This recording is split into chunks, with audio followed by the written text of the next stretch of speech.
Media మిత్రులందరికీ నమస్కారం అండి.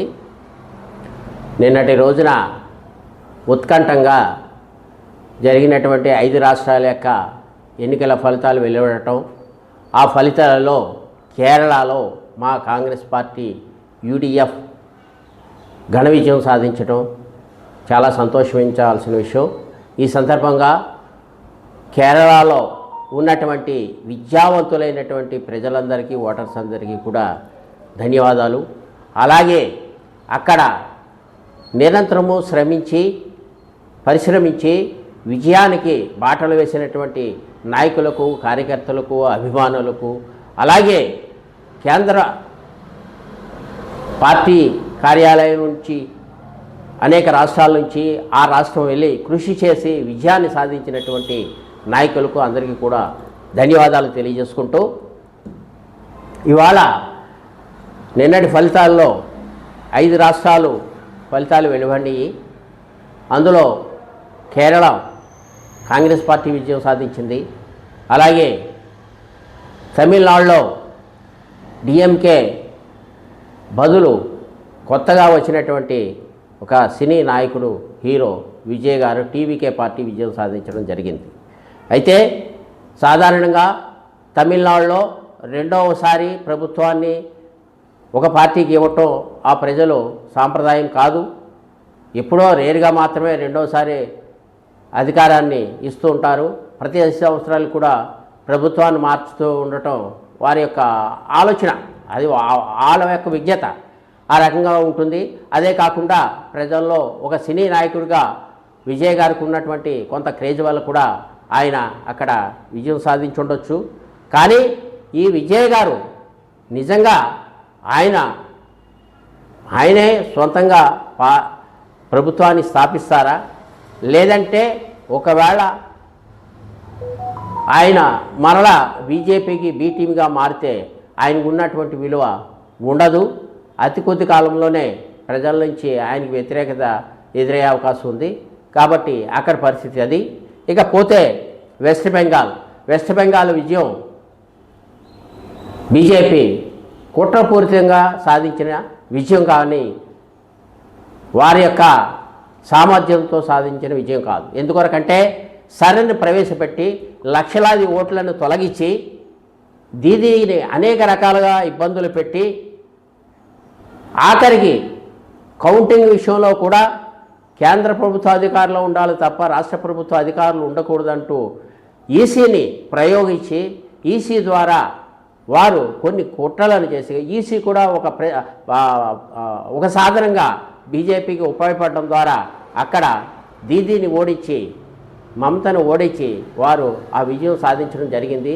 అది నిజమైన విజయంగా నేనైతే భావించట్లేదు. ప్రతి చోట బీజేపీ అనుసరించేటువంటి కుట్రపూరిత విధానాలనే అక్కడ కూడా అమలు చేయటం వల్ల ఆ విజయాన్ని సాధించారు. ఇకపోతే మీరు ఇక అస్సాం తీసుకుందాం. అస్సాం ఆయన ఎక్కడి నుంచి వెళ్ళారండి? ఆయన కాంగ్రెస్ పార్టీ నుంచి వెళ్ళిన వ్యక్తే. అలాగే పుదుచ్చేరి రంగస్వామి గారు ఉన్నారు. ఆయన ఎక్కడి నుంచి వెళ్ళారండి? కాంగ్రెస్ పార్టీ నుంచి వెళ్ళిన వ్యక్తులే. అంటే బీజేపీ ప్రభుత్వం, బీజేపీకి స్వతహాగా బలం ఎక్కడా లేదు, ఏ స్టేట్లోనే లేదు. నిజం చెప్పాలంటే నాయకులే లేరు. వాళ్ళు మా కాంగ్రెస్ పార్టీలో బలమైన నాయకులను, అంటే పార్టీకి వెన్నుపోటు పొడిచే కట్టప్ప లాంటి నాయకులను వాళ్ళు తీసుకుని వారి ద్వారా ఆయా రాష్ట్రాల్లో అధికారాన్ని స్థాపించి ఈ రాష్ట్రంలో బీజేపీ జెండా ఎగిరింది అని నిరూపించుకోవాలని, చూపించుకోవాలని తాపత్రపడుతున్నారే తప్ప నిజమైన బలము ఆ పార్టీకి ఎప్పుడూ లేదు. ఆయా నాయకులందరూ కూడా కాంగ్రెస్ పార్టీ వారే. వాళ్ళని మీరు ఏదో రకంగా భయపెట్టో, బతిమాలో, ఆశ చూపించో తీసుకెళ్ళి మీరు వారి నాయకత్వాన్ని మీకు విజయంగా చూపించుకుంటున్నారు తప్ప స్వతహాగా మీ బీజేపీ వారికి నాయకులు ఎక్కడున్నారో బలం ఎక్కడుంది ఏ రాష్ట్రంలోనూ కూడా లేదు అని ఈ సందర్భంగా తెలియజేసుకుంటూ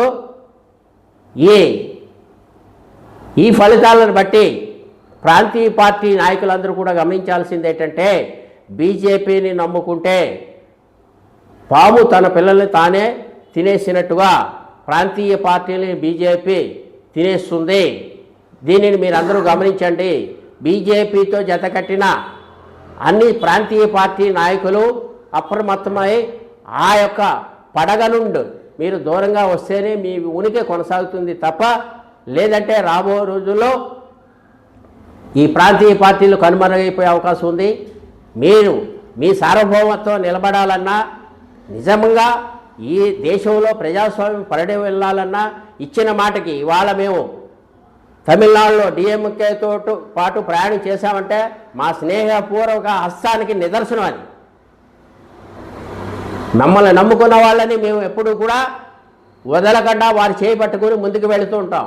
కాబట్టి మీరందరూ కూడా ప్రాంతీయ పార్టీలో ఉన్నవాళ్ళు కూడా కాంగ్రెస్ పార్టీని నమ్మి కాంగ్రెస్ పార్టీతో జత కడితేనే మీరు రాబో రోజుల్లో మీ పొలిటికల్ ప్రయాణం ముందుకు కొనసాగుతుందని తెలియజేసుకుంటూ రాబో 2029లో కేంద్రంలో కాంగ్రెస్ పార్టీ అధికారంలోకి వస్తుందనే దానికి నిదర్శనమే ఈరోజు విద్యావంతులైనటువంటి కేరళ ఓటర్ ఇచ్చిన తీర్పుగా నేను అభివర్ణిస్తూ సెలవు తీసుకుంటాను.